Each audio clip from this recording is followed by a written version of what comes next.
lagi di channel saya Kerapan Sapi Madura.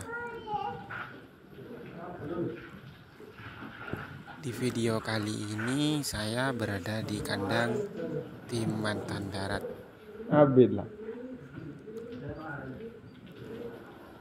Ini kondisi kandangnya ya, lagi dibersihkan oleh perawat sapi tim Mantan Darat.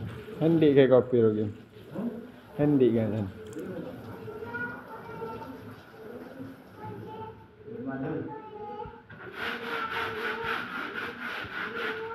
Mari nih.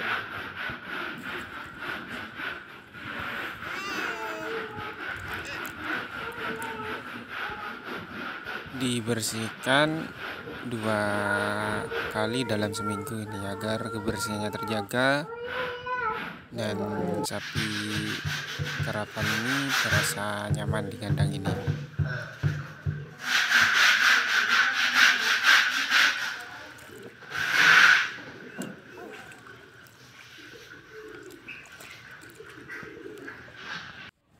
Ini ya sapinya, baru selesai dimandikan dan dijemur.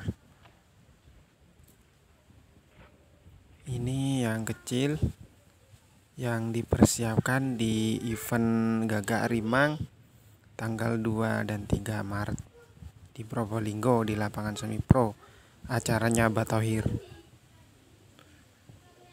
Ya, sekian video dari saya. Jangan lupa subscribe, like, komen agar channel ini bisa berkembang dan memberikan info-info selanjutnya tentang kerapan sapi.